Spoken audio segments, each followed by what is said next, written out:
Vamos al tema sobre la mesa. Mucho se ha hablado de que evolucionó muy rápido el huracán Otis y que subió de categoría de manera intempestiva, como si eso fuese lo que realmente ocasionó, bueno, sí ocasionó desde luego todo el desastre, pero no hubo trabajo previo, aunque no fuese de categoría tan alta. Acapulco se encuentra lamentablemente entre la tragedia y la ineficiencia, y una ineficiencia que se demostró desde mi punto de vista desde el inicio, al no prevenir, al no tener albergues disponibles para la población en riesgo, y ahora pues que la ayuda llega a cuentagotas cuando 1 millón de personas lo requiere. Pues es el tema sobre la mesa y saludo con mucho gusto a nuestro director editorial Raúl Frías Lucio, mi compañero analista Víctor Hugo Hernández. Caballeros, muy buen inicio de semana, buenas tardes. El tema sobre la mesa. Juan Carlos Zúñiga con nosotros, Víctor. Es Juan Carlos Zúñiga, sí, perdón. Juan Carlos Zúñiga, gracias Eduardo. Disculpa que no te avisamos con tiempo del tema. Y es que no podemos hablar de otra cosa, Juan Carlos, porque ya estamos en el 6º día de esta gran tragedia, este golpe de Otis.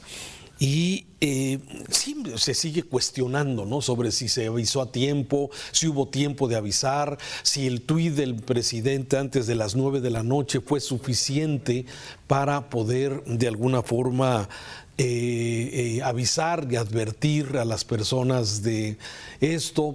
O sea, hay muchas dudas todavía, aunque me parece que en este momento el atender la emergencia, eso es lo más importante. Y sin embargo, vemos cómo se está distrayendo especialmente el tema de la ayuda, de lo que se informa, sí, especialmente con estos embates en contra de medios de comunicación, de reporteros. Estamos en una situación en la que tenemos una realidad, sí, en la cual Mega Noticias ha estado presente con el equipo de reporteros desplazados a la zona.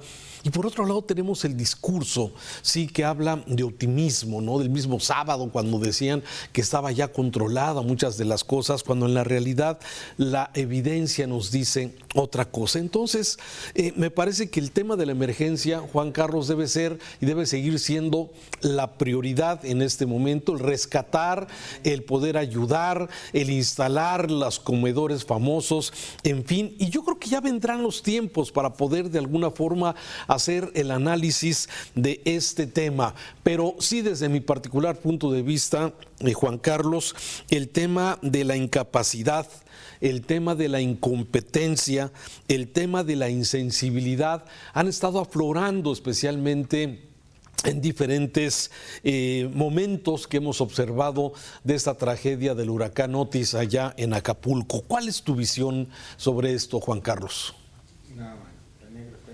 Sí, bueno, sobre en la etapa previa, la etapa posterior, hay una enorme deficiencia en las autoridades estatales, municipales, la autoridad federal, porque efectivamente, aunque el ciclón Otis tuvo un exponencial y ha sorprendido a científicos y sorprendió a académicos y a meteorólogos por la forma en la que de las 9 de la mañana a las 9 de la noche, en un lapso de 12 horas, pasó de tormenta tropical a huracán categoría 5.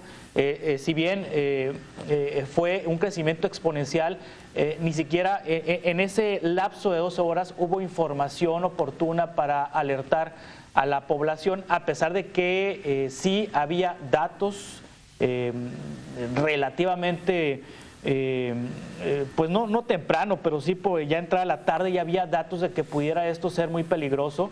A eso de las 6 de la tarde con 52 minutos, Estados Unidos advirtió que Otis estaba fortaleciéndose de tal manera que podía representar un enorme riesgo para Acapulco.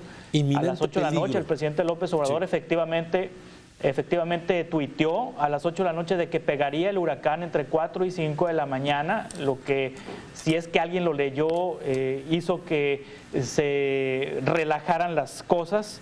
A las 10 de la noche hay reportes de quienes cubrían, por ejemplo, periodistas que cubrían el encuentro minero, de que las actividades se desarrollaban con toda normalidad en Acapulco a las 10 de la noche, y a las 12 es cuando pega efectivamente el huracán. Y durante las primeras horas de la emergencia se notó el enorme vacío. La autoridad estatal, la gobernadora no aparecía, la alcaldesa apareció 48 horas después. No, en las primeras horas no se le vio atendiendo la emergencia, y el desastre que provocó Otis es de tal grado que, y ante la falta de respuesta en las primeras horas, que cualquier cosa que se haga ahorita ya se ve pequeña e insuficiente por la magnitud de la tragedia, porque vaya que sí se están haciendo cosas. La Cruz Roja ya ha llevado 300 toneladas de ayuda. La Universidad Nacional Autónoma de México llevó 40 toneladas de ayuda. Esta mañana el secretario de Marina hablaba también de un montón de toneladas de ayuda, sí. Sí, esa cuentagotas. Pero antes de, déjame regresar un poquito al tema de la prevención. Sí, aún así, y ahorita tocamos el tema de la atención, me parece que el tema previo, sí, aun cuando todavía se conocía que el huracán iba a tocar con categoría 3, sí, las autoridades deberían de haber tomado algún tipo de providencias, y lo que hemos visto hasta el momento es que no se tomó. El simple tuit del presidente a las 8:20 y tantos de la noche no advertía ni siquiera, Juan Carlos, la dimensión o el riesgo que representaba cuando ya había información en eso. Entonces me parece que este es un tema que sí faltó preparación. Aún con Huracán 3 debió haber sido una preparación, me parece, mucho mayor de lo que en realidad vimos que se tomó de providencia. Eso respecto al tema preventivo. Ahora, hablabas de la ayuda. Sí, a ver, hay información que no ha sido posible confirmarla, pero que la misma autoridad señala sobre el control de la ayuda. Entiendo que me parece que el tema de inseguridad sí podría representar un riesgo para cualquier persona que pudiera llevar ayuda por su cuenta, y se necesitaba lógicamente el apoyo logístico de las autoridades, del Ejército, de la Guardia Nacional, sobre lo que estabas comentando. Sí, esta mañana platiqué con Carlos Frener, entrevisté a Carlos Frener, es el presidente nacional de Cruz Roja, y justamente le hacía esta pregunta: ¿qué ha pasado con las toneladas de ayuda que ha llevado Cruz Roja? ¿La han entregado al ejército? Y me dijo que no, que lo están repartiendo directamente. Ellos, Cruz Roja, sí, con su equipo, con sus voluntarios, están repartiendo directamente la ayuda. Lo otro, es decir, hay organizaciones que tienen la experiencia para realizar este tipo de distribución, que lo están haciendo como Cruz Roja. En el caso de los ciudadanos que van y entregan ayuda, pues históricamente el Ejército ha sido la institución, y creo que es la única institución con esa capacidad y capacitación para atender este tema de emergencias. El plan DN3, por ejemplo, cada vez que ocurre una emergencia, es el Ejército el que tiene la experiencia y la logística. Suena de alguna manera, pues, de sentido común que sea el propio Ejército el que distribuya estas ayudas, el que facilite. Aquí el tema es evitar protagonismos, Raúl, claro. Es decir, el gobierno y el ejército tendrían que coordinar los esfuerzos, claro, y evitar protagonismos, es decir, no estarse colgando la medallita y nada más, o sea, abocarse a atender a la población. Oye, pero protagonismos de todos lados, ¿no? O sea, me imagino que el ejército debe ser una institución, sí, confiable, que debe de alguna forma responder, y que es el único que tiene la capacidad para responder en una situación como la que se vive. Sí, me parece que sí, efectivamente hay que evitar los protagonismos, pero de todas partes, sí, y motivar que la gente siga apoyando, que la gente siga donando, porque en un principio efectivamente se dio la instrucción de que nadie podía llevar ayuda, incluyendo la Cruz Roja, que en un principio tampoco pudo llegar hasta la zona afectada, sino han sido al pasar de los días y que ha venido precisamente sucediendo lo que ya tú has venido comentando. Sí, me parece que sí, el ejército es la institución adecuada, pero también sí debe tener, no debe existir protagonismos de nadie. Si tú quieres ayudar a los habitantes de Icacos o quieres ir a ayudar a las familias de la colonia Fidel Velázquez, o sea, estarías en tu derecho. Me parece que más bien lo que habrá que garantizar es la seguridad de que esa ayuda llegue a ese destino. Sí, quienes tienen la información de primera mano son los periodistas que están cubriendo la información en Acapulco y también los ciudadanos que están directamente en Acapulco, y ahí ellos son los que nos deben ayudar a corroborar toda esta información que ha circulado a nivel nacional, porque el tema de Acapulco y del ciclón ha sido un botín político tanto para el oficialismo como para la oposición, desde el oficialismo acusando a los críticos de sopilotes y desde la oposición acusando al oficialismo de ineficientes, de buitres, bueno, acá en el norte le decimos sopilotes, pues, y desde la oposición acusando de buitres bueno, esas acusaciones en dos vías, cuando debiera reinar una situación de concordia, una situación de ayuda, de priorizar la ayuda a la población de Acapulco. ¿Percibes que se está tratando de minimizar, y te lo digo porque pareciera a veces que se está tratando de minimizar, digamos, el tema de la ineficiencia que en términos generales en la prevención, en la actuación oportuna y desde luego hoy en llevar y resguardar la seguridad de la ayuda que llega? ¿Hay coincidencia? ¿Piensas que de alguna forma ha habido esta ineficiencia o cuál es tu visión respecto al tema?